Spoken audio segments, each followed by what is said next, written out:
algoz da seleção brasileira na Copa do Mundo de 2018 estreou e acompanhei há pouco aqui no estádio do Al Jazeera a vitória injusta até da seleção da Bélgica, 1-0 em cima do Canadá, que perdeu o pênalti com Alphonso Davies, ótimo jogador do Bayern de Munique, mas que desperdiçou a penalidade máxima defendida pelo Courtois quando o jogo ainda estava em 0-0. O estádio com torcidas até animadas, especialmente os canadenses, muito barulhentos, né?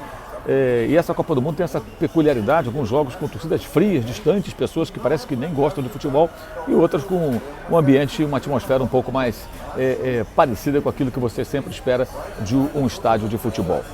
Mas não vamos falar tanto sobre esse jogo, não. Vamos falar, a Bélgica é o passado da seleção brasileira e, pelo que apresentou, dificilmente vai ameaçar o Brasil num eventual confronto lá na frente, porque pelo que jogou a Bélgica, não dá nem para imaginar que ela avance tanto na Copa do Mundo. Um time envelhecido, quase 31 anos de média, muito lento e, sinceramente, pelo que apresentou, salvo uma reação improvável e espetacular no decorrer desse Mundial, a Bélgica não deverá aparecer entre os principais candidatos. Vejamos como vai ser na sequência.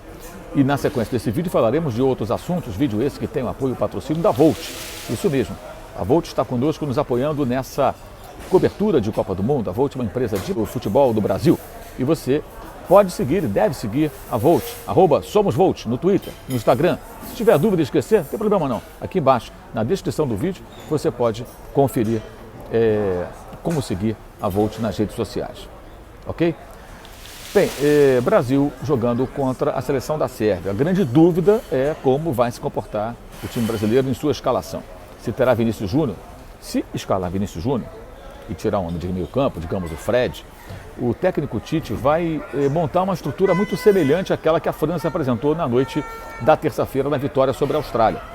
Imaginemos o seguinte, a França tinha como armador à frente dos dois volantes, Tchouaméni e Rabiot. Né? Seria mais ou menos como, digamos, Casemiro e Paquetá nas nossas funções. À frente, Griezmann. Griezmann é o Neymar. Né? Não é um armador, um meio-campista, mas jogou como meio-campista. Ele é um atacante, o segundo atacante. Como o Neymar pode ser um segundo atacante atuando com o centroavante mais de referência, por exemplo. Né? Na ponta direita, Dembélé. No Brasil, provavelmente Rafinha. Na ponta esquerda, Mbappé. No Brasil, provavelmente Vinícius Júnior. E no comando de ataques, Giroud. No Brasil seria o papel exercido por Richarlison nessa partida contra a Sérvia. Ou seja, um desenho tático muito parecido, até o lateral direito, Pavard, mais contido, como o Danilo também deve ficar um pouco mais preso nessa partida de estreia da seleção brasileira. A grande questão é, a França montou essa equipe na estreia, não sabemos se ela vai permanecer ou se haverá mudanças, acho até que vai ficar, hein? Mas contra um fraco adversário que foi a Austrália, bateu facilmente por 4-1. O Brasil enfrentará um time mais difícil, um time que, pelo menos em tese, é muito mais qualificado que a Sérvia, embora tenha aí uma dúvida. O Kostic, jogador que atua pelo lado esquerdo, excelente na bola parada, no cruzamento na área, e eles têm dois jogadores bons de área, Mitrovic do Fulham, Vlahovic, jogador da Juventus de Turim, e esse Fiorentina, onde até foi companheiro do Pedro na breve passagem do atacante do Flamengo, e agora também na Copa do Mundo pelo Brasil, pelo futebol da Itália. Então, é um adversário mais desafiador, que deve agredir mais o Brasil. A participação desses jogadores que eu citei, ofensivos, sem bola, ela é muito importante, ou será muito importante se essa for a escalação. Ainda tenho dúvida se Tite será usado a esse ponto, nesse jogo contra esse adversário. Fosse Camarões o primeiro adversário do Brasil, provavelmente, ou quase que com toda certeza, acho que ele iria nessa. Mas contra a Sérvia, pode ser que ele acabe sendo mais cauteloso, e se o fizer também até, acho que será de certa forma compreensível. Vejamos aí como ele vai agir com relação a essa formação para esse jogo de estreia da seleção brasileira. Mas além do jogo da seleção, existe um outro jogo que traz a seleção do Uruguai. O Uruguai chega com muita expectativa e pouco comentado nessa Copa do Mundo. O Uruguai tem uma seleção mais jovem, renovada, tem um jogador chamado Valverde, que é super importante no Real Madrid, um dos grandes jogadores do Real Madrid hoje, e ele é o principal jogador do Uruguai e traz muita atenção ao público brasileiro, especialmente à torcida do Flamengo, porque tem uma Arrascaeta com possibilidades de ser titular e vestindo a camisa número 10 da seleção celeste olímpica, ou seja, é um jogo que acontece mais cedo, né? É um jogo contra a Coreia do Sul, né? E vamos acompanhar esse jogo, inclusive, lá no estádio, antes de seguir para o estádio onde o Brasil vai atuar. O Brasil joga no estádio Lusail e na Cidade da Educação vai atuar a equipe do Uruguai, mas a estreia do Uruguai com a Arrascaeta, é curioso isso, né? Atrai a atenção de milhões de torcedores do Flamengo, dezenas de milhões de torcedores do Flamengo, e o Uruguai tem 3 milhões de habitantes apenas, então o Arrascaeta consegue aí movimentar muito mais gente interessado em vê-lo em ação na Copa do Mundo pelo clube que joga do que por toda a população do seu país, que é um país com uma população muito menor, mas que consegue produzir ótimos jogadores e tem uma capacidade de se renovar que é impressionante, né? Há quantos anos o Uruguai, vira e mexe, está sempre colocando bons jogadores no mercado e tem uma seleção realmente renovada e com mudança no comando técnico e tudo mais, o time reagiu no final das eliminatórias, faz uma estreia contra a Coreia do Sul, um adversário que pode ser perigoso, como o Japão também, o time da Ásia aí conseguiu derrotar a Alemanha nessa quarta-feira, mas é um time que, convenhamos, não é um dos mais desafiadores. Pode ser uma estreia interessante para a seleção do Uruguai, embora pouca gente comente, é um outro jogo que vai realmente mexer com muitas atenções no Brasil. Muita gente falando também sobre essa questão das derrotas, né, da Argentina e da Alemanha. Qual das duas vive uma situação mais difícil depois de perderem de forma surpreendente, respectivamente, para a Arábia Saudita e Japão, ambos de virada? Parece muito claro que a seleção da Alemanha é que está na situação mais delicada, porque o grupo da Alemanha tem outra equipe muito forte, que é a Espanha, que fez 7-0 na Costa Rica, muito fraquinha a Costa Rica, mas isso não tira o mérito da Espanha, né? Venceu por 7-0 o placar histórico dentro de Copas do Mundo, uma goleada muito expressiva.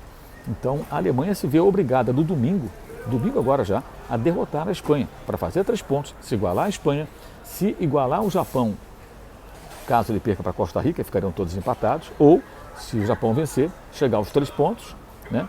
O Japão iria para 6 e aí ele vai tentar a vitória sobre a Costa Rica para chegar a 6 pontos também. E, lógico, aí pode ser que o saldo de gols defina. Agora, se a Alemanha empata, por exemplo, contra a seleção da Espanha, ela faz 1 ponto e só poderia chegar a 4 derrotando a seleção da Costa Rica, né? Só poderia chegar a 4. E o Japão, se vencer a Costa Rica, ele já terá 6. E a Alemanha, depois vencendo eventualmente o seu confronto com o Japão, a Espanha, aliás, empatando e vencendo, ela pode fazer 7 pontos. Ou mesmo empatando contra a equipe do Japão, ela iria para 5 pontos. Ou seja, o único jeito da Alemanha sobreviver na Copa do Mundo, dependendo só dela, é vencendo a seleção da Espanha no domingo. E depois tentando, dependendo aí do placar que eventualmente seja alcançado pelo Japão no confronto com a Costa Rica, em caso de vitória do time do Japão, fica também o time alemão obrigado a fazer um saldo de gols. A Espanha é muito tranquila, mesmo que perca para a Alemanha, ela já fez 7.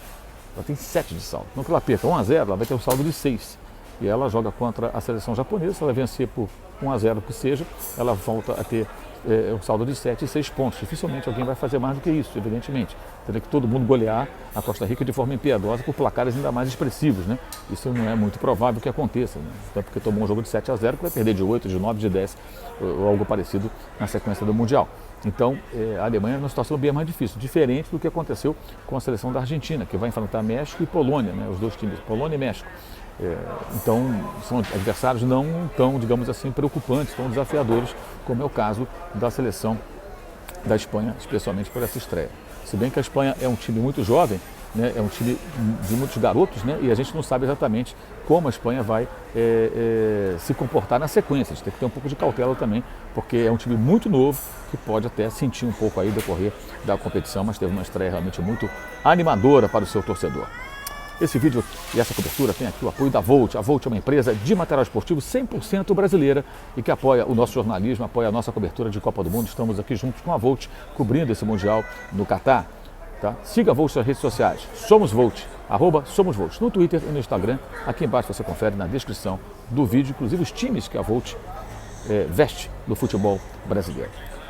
Peço sempre a vocês que verifiquem também os links aqui na descrição do vídeo para que você participe do nosso clube de membros, para que você também apoie o nosso canal inscrevendo-se no outro canal, que é o canal de corte com o melhor das nossas lives. Você pode também adquirir produtos do canal no Uso 360, camisetas, canecas, também da Live Soft Open. Live Soft Open será, inclusive, às 20h30 desse sábado. 20h30 desse sábado, comigo, Arnaldo e o Tirone, tá? 8h30 da noite de sábado. Madrugada aqui, 8h30 no Brasil. Horário de Brasília, evidentemente, tá?